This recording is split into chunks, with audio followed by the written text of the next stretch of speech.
High court bar association Jammu, J&K high court bar association Jammu, young lawyers association Jammu आपसे मुखातिब है।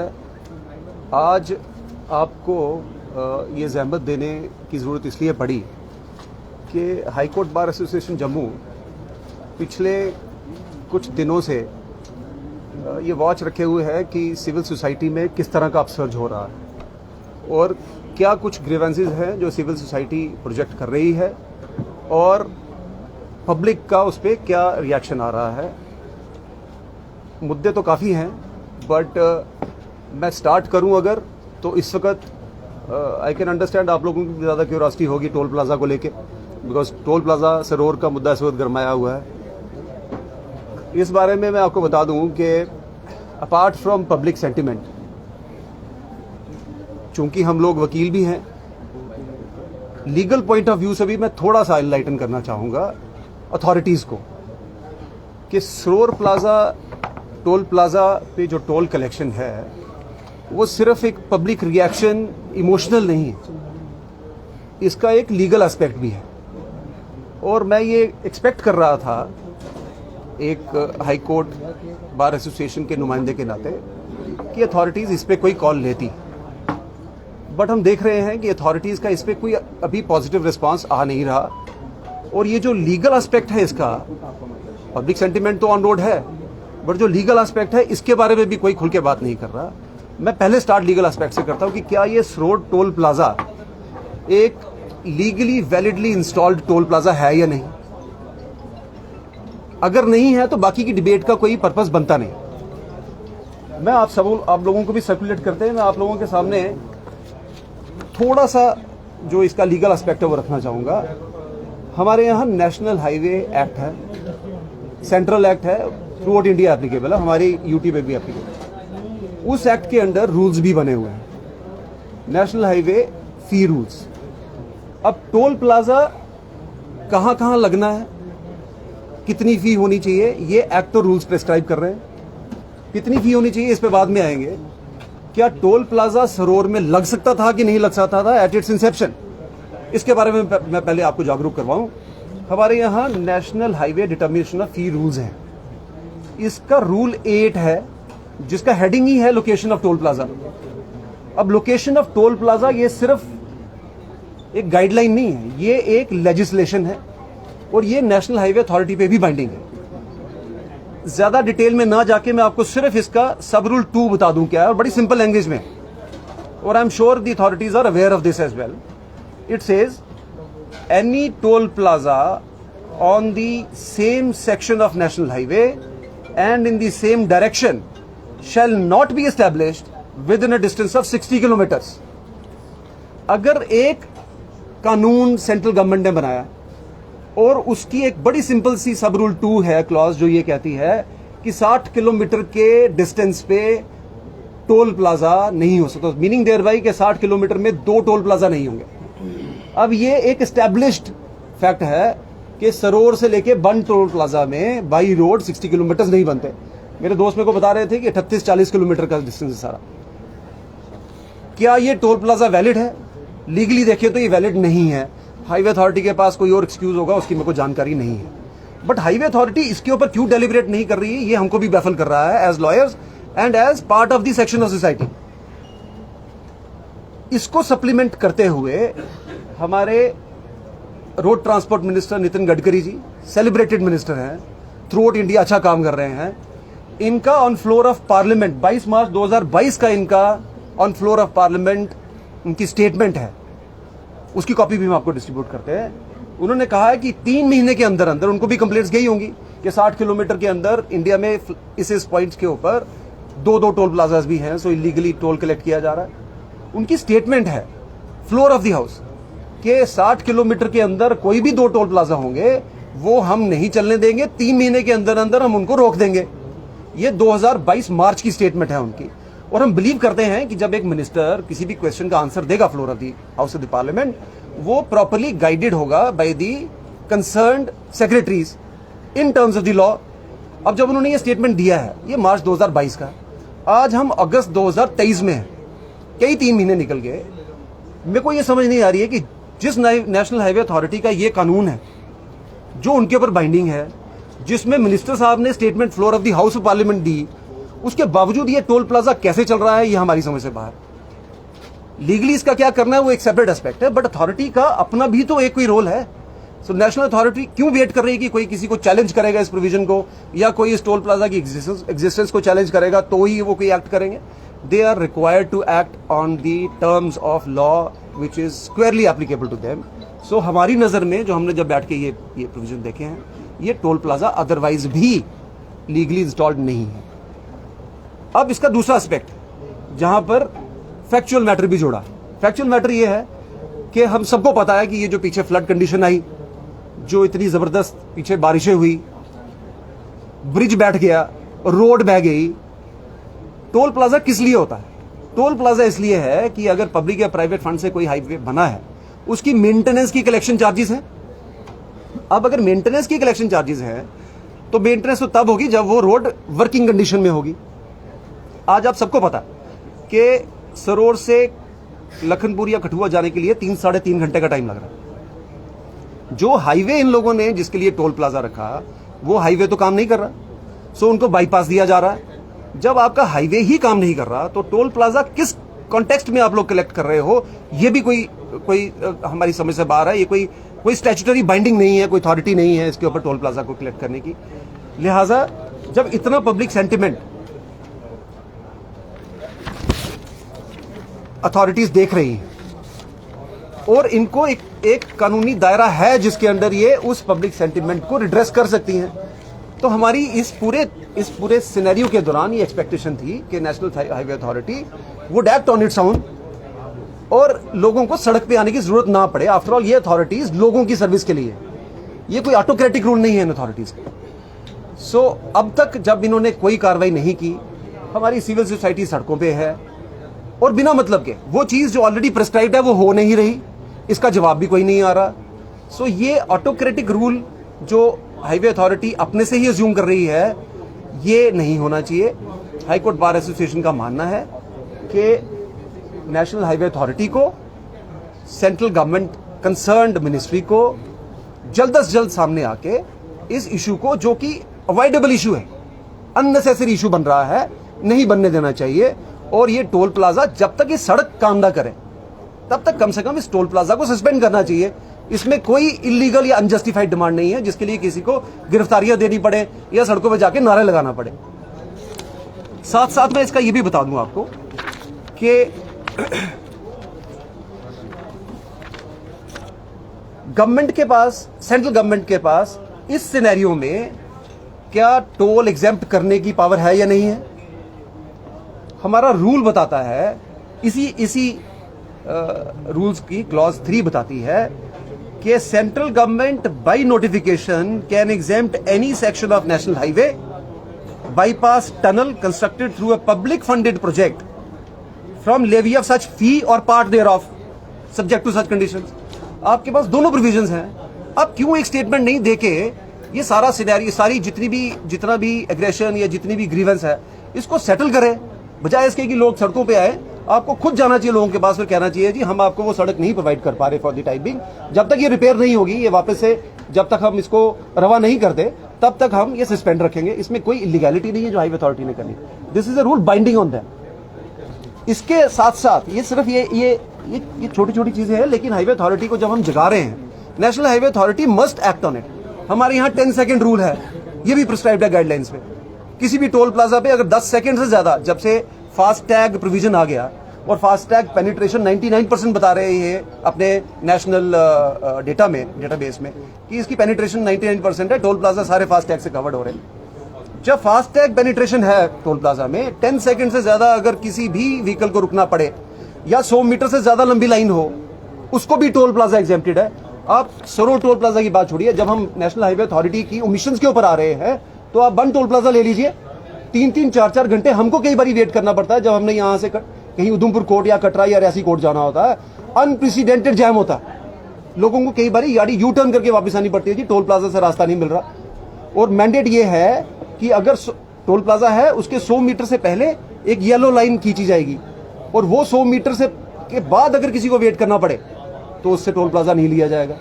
सो ये कुछ एक चीजें हैं जो हम देख रहे हैं, एक क्लियर ओमिशन है on the part of national highway authority as well as central government. हमारी बतौर हाई कोर्ट बार एसोसिएशन ये एक रोल है। Second, being legally aware citizen, part of the society of JK, ये हमारा रोल बनता है कि हम स्ट्रेस करें कि हाईवे अथॉरिटी, सेंट्रल गवर्नमेंट इस पे एक्ट करे, जल्द से जल्द इसको रिड्रेस करे, बजाय इसके कि इसको आप आउट ऑफ कंट्रोल सिचुएशन देने की खुद ही कोई ऐसी ओमिशन करो और बाद में कहो जी देखो ये फलाना ये हो गया और वहां ये हो गया, और फिर आपको कोई ऐसे मेजर्स अडॉप्ट करने पड़े जिसका रिएक्शन पब्लिक में भी हो। सो ये था with regard to toll plaza. Sir आप खुद मैं उनके जानकार क्वेश्चंस में लेता हूं आपसे, मैं देखो दूसरा वाला भी कर लेता हूं। Second burning issue which is being raised in civil society, and we see day in day out, we are seeing that there is a public upsurge even against installation of smart meters. Smart meters, I fail to understand how smart they are when the reading they are generating is not corresponding to the actual consumption of the units of electricity. फिर इनको smart meters का क्या नाम दिया गया है, आई fail to understand.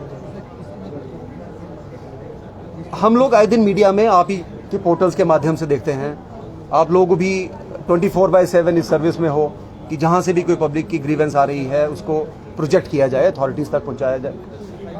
हम आपकी भी थैंकफुल है, you are true watch dogs for the society's rights. अब तक तो हम सुनते ही आए थे कि स्मार्ट मीटर्स पे रेट्स ऑफ इलेक्ट्रिसिटी डिस्प्रपोर्शनेट हैं यूनिट्स ऑफ इलेक्ट्रिसिटी कंज्यूम्ड में। मैं शॉक्ड हूं। हमारे यहाँ फॉर्मर एडिशनल एडवोकेट जनरल है रविंद्र शर्मा जी, सीनियर लॉयर। इनके घर का बिल आज मेरे को उन्होंने बताया है। I don't know how the authorities would justify this. इसकी कॉपी भी आपको दे देंगे ताकि आप लोगों के भी रिकॉर्ड में रहे। ये जुलाई 2023 का बिल है। इसके टॉप राइट कॉलम में है यूनिट कंज्यूम्ड। यूनिट कंज्यूम्ड है 208। इसको प्लीज नोट करिएगा, यूनिट कंज्यूम्ड है 208। जो इसका ओपनिंग बैलेंस है वो बताते हैं 34,557, बट जो आउटस्टैंडिंग बता रहे हैं total amount due for the month of अगस्त वो बताते हैं 1,96,328। आप मेरे को बताइए, ये अथॉरिटीज, ये जो हमारी पीडीसी या पीडीडी काम कर रही है, ये इन मीटर्स को स्मार्ट मीटर्स कहेगी? They are dead meters. 208 unit में आपने पर यूनिट क्या रेट लगाया? ऑब्वियसली जब इस किस्म के बिल आएंगे तो आप क्या एक्सपेक्ट करोगे? जनरल पब्लिक का एक रिजेंटमेंट तो आएगा कि आपने क्या किया है, कि आपने पर यूनिट टैरिफ बढ़ाया है, उस वजह से 208 अगर यूनिट कंज्यूम हुए तो बिल 1,96,000 रुपए आ गया। अगर आपने यूनिट नहीं बढ़ाए, अगर आपने पर यूनिट टैरिफ नहीं बढ़ाया, तो फिर इन यूनिट्स के लिए 34,000 ओपनिंग बैलेंस और आउटस्टैंडिंग 1,96,000। इसका मतलब है मीटर में कहीं फॉल्ट है। अगर मीटर में फॉल्ट है तो कंज्यूमर क्यों अपनी आवाज ना उठाए? और अगर कंज्यूमर अपनी आवाज उठा रहा है तो फिर अथॉरिटीज का ये ऑब्लिगेशन है, दायित्व है उनका, ये दे आर पब्लिक सर्वेंट्स, ये उनकी ड्यूटी है कि ये जितने भी ये इनके जनरेटेड बिल्स हैं, ये अथॉरिटीज बिल, इनको गैदर करे और बताए कि ये क्यों हो रहा है ऐसा। It means something is faulty somewhere. अगर स्मार्ट मीटर के बाद भी इस किस्म का बिल जनरेट होगा तो आई एम श्योर कि आप 2 या 3 या 4 महीने के बाद फिर एक नई टर्मिनोलॉजी देखोगे कि जनाब आप ये फलाने वाले मीटर लगाएंगे। आप लोगों की अगर इफ यू रिकलेक्ट, मैं तो अपने इस 7-8-10 साल में देख चुका हूं, ये 4th लेवल का मीटर आ रहा है। हमारे यहाँ ओरिजिनल मीटर होते थे वो छोटे बॉक्सेस वाले, वो भी देखे हमने, किसी को ग्रीवेंस नहीं देखी, इवन पीडीडी डिपार्टमेंट को ग्रीवेंस नहीं देखी। पीडीसी आ गया। आई कैन अंडरस्टैंड जब कोई भी कॉरपोरेशन आएगी उसका रोल होगा रेवेन्यू जनरेशन का भी, क्योंकि ऑब्वियसली उन्होंने बैलेंस करना है between the expenses incurred and the revenue generation. उन ट्रेडिशनल मीटर्स के बाद जमाना आ गया डिजिटल मीटर्स का, जिनको इन्होंने इलेक्ट्रॉनिक मीटर भी कहा। क्या कहा गया कि ट्रेडिशनल मीटर से रेवेन्यू लॉस हो रहा है, इसमें इलेक्ट्रिसिटी थेफ्ट डिटेक्ट नहीं हो रही, इसलिए ये रिप्लेस किए जाएंगे, इलेक्ट्रॉनिक मीटर आ जाएंगे। जब इलेक्ट्रॉनिक मीटर आए, और इसीलिए आए कि ये इलेक्ट्रॉनिक मीटर से हम टैरिफ लॉस जो है वो बचा लेंगे, रेवेन्यू जनरेशन मैक्सिमम हो जाएगा। फिर वो इलेक्ट्रॉनिक मीटर फेल क्यों हुए, इसकी जिम्मेवारी पीडीटी डिपार्टमेंट की है। अगर उस वक्त की डिपार्टमेंट ने इन इलेक्ट्रॉनिक मीटर्स के लिए कंज्यूमर्स को चार्ज किया, मेरे को याद है हम लोगों ने भी पैसे दिए कि आप ये पुराने वाले अपने मीटर उठा लो यार, नए वाले लगा लो, हमको कोई दिक्कत नहीं है। हम भी टैक्स पेयर्स हैं, हम चाहते हैं कि गवर्नमेंट का लॉस बचे। बट जब आपने हमको इश्योर किया कि आप इलेक्ट्रॉनिक मीटर इसलिए ला रहे हो कि इसमें आपको टैरिफ रेवेन्यू जो है वो बढ़ेगा, इलेक्ट्रिसिटी की सीपेज जो है, जो थेफ्ट है वो रुक जाएगी, हमने आपका साथ दिया। उसके लिए हमने आपको इन मीटर्स के लिए भी पे किया, ये कंज्यूमर्स ने मीटर्स के लिए पे किया है अपनी पॉकेट से। वो मीटर क्यों फेल हो गए? अगर वो मीटर फेल हुए, इसका मतलब है या तो वो मीटर भी ठीक नहीं थे और कंज्यूमर्स के ऊपर एक एडिशनल आप लोगों ने बर्डन डाला। अगर वो मीटर ठीक थे तो फिर रिप्लेसमेंट की जरूरत नहीं थी। तो कहीं ना कहीं तो रिस्पॉन्सिबिलिटी फिक्स करनी चाहिए। एक के बाद एक अगर मीटर ही लगते जा रहे हैं तो कहीं तो कंज्यूमर्स को ये भी सेटिस्फाई कीजिए कि ये मीटर्स क्यों रिप्लेस किए जा रहे हैं। हम मान लेते हैं कि आपके इलेक्ट्रॉनिक मीटर भी फॉल्टी थे, बट कम से कम रिस्पॉन्सिबिलिटी फिक्स कीजिए जिन्होंने उनको सर्टिफाई किया कि यही मीटर ठीक है। आम जनता वहीं चलेगी जहां आप चलाओगे। आम जनता को आप लोगों ने बिलीव कराया, उनको आपने उनमें उनका ट्रस्ट लिया कि अब ये इन मीटर्स के बाद आपको कोई दिक्कत नहीं आने वाली, लोड शेडिंग भी नहीं होगी। लोड शेडिंग कितनी है आप लोगों को पता है, किसी को बताने की जरूरत नहीं। हम लोग अलग अलग लोकेलिटी, अलग अलग मोहल्लों से आ रहे हो, एटलीस्ट मेरे और सेक्रेटरी साहब और वाइस प्रेसिडेंट साहब के, YLA प्रेसिडेंट साहब के, वाइस प्रेसिडेंट साहब के, हम सबके घरों में लोड शेडिंग चल रही है। चल रही है। बाबा जी एक मिनट, बुलाओ बाबा जी ने बताओ। बाबा जी बैठो, चलेगी आपकी वार्तालाप। टाइम लगेगा बाबू जी, 10 मिनट आप बैठिए, आप बैठिए प्लीज, 10 मिनट चले।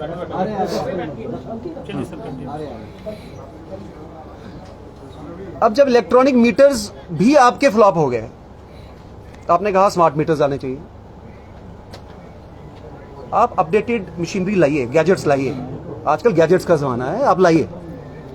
बट अब जब स्मार्ट मीटर आए हैं, कहीं तो इसको फुल स्टॉप लगाइए कि स्मार्ट मीटर्स के बाद आप लोग एक कंज्यूमर की ग्रीवेंस टोटली रिड्रेस्ड है और आपका रेवेन्यू टोटली सिक्योर है। स्मार्ट मीटर में अगर इस किस्म का बिल आएगा, 208 यूनिट के लिए आप 1,96,000 रुपया चार्ज करोगे और फिर आप ये एक्सपेक्ट करोगे कि पब्लिक का सेंटीमेंट नहीं आना चाहिए या वो गलत है, हम इसके साथ नहीं।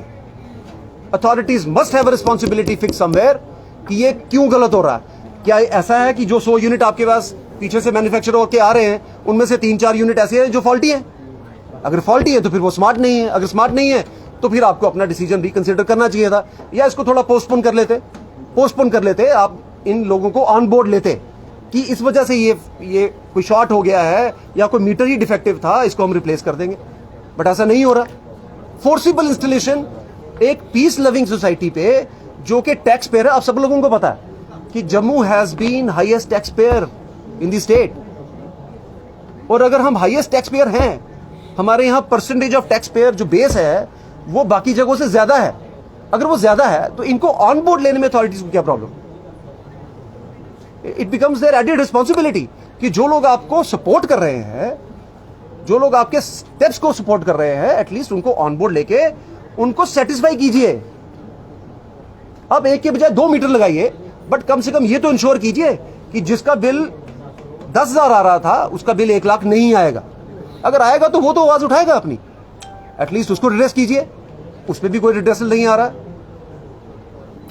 और मैं आपको बता दूं कि सड़कों पे आना, तोड़फोड़ करना, ये सेकेंडरी इशू है। ये एक्सट्रीम फॉर्म ऑफ रिप्रेजेंटेशन हो सकता, लेकिन बीइंग सिटीजन ऑफ इंडिया,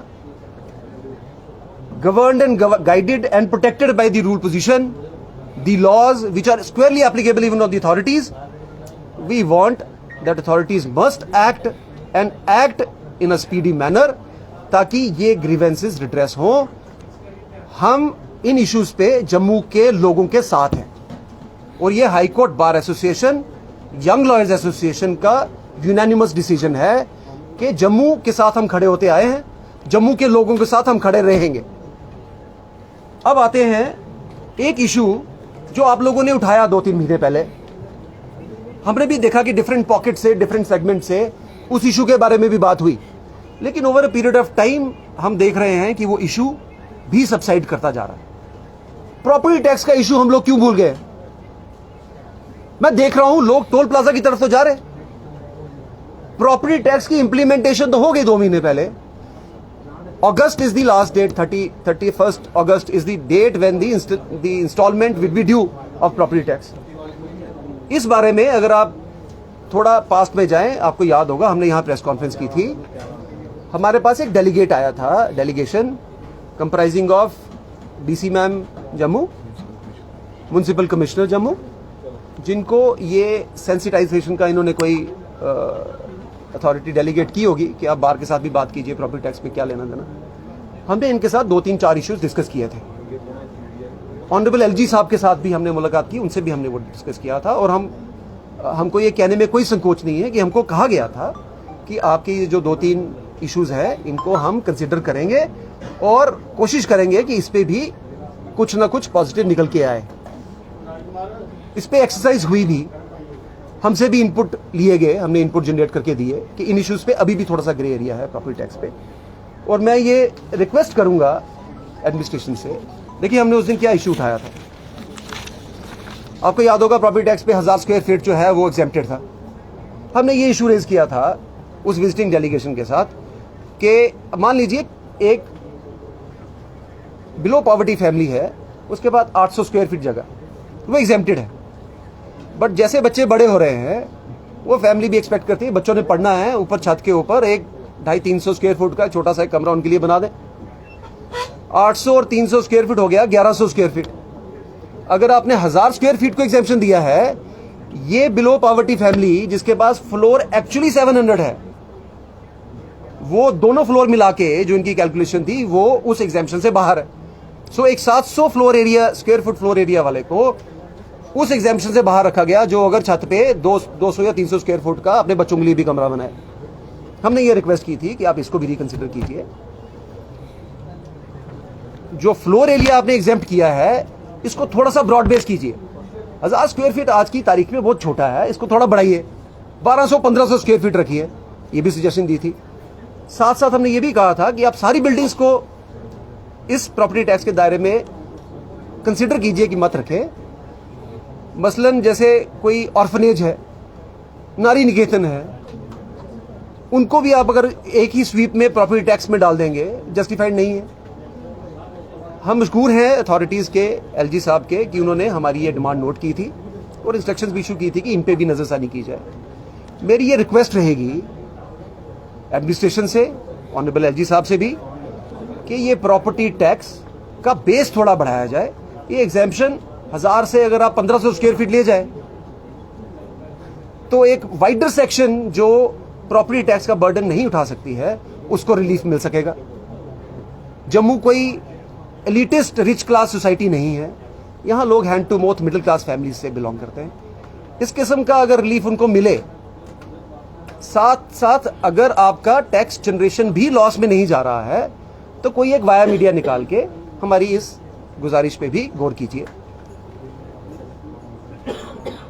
इसके साथ साथ अगर आप लोगों को याद हो, एक प्रॉपर्टी टैक्स कैलकुलेशन का सर्कुलेट हुआ सोशल मीडिया में अथॉरिटीज की तरफ से, जिसमें डिफरेंट एरियाज के पर स्क्वायर फीट या उन्होंने 1000 स्क्वायर फीट, 1500 स्क्वायर फीट की स्लैब्स रखी और बताया कि ये फलां एरिया में इतना टैक्स होगा।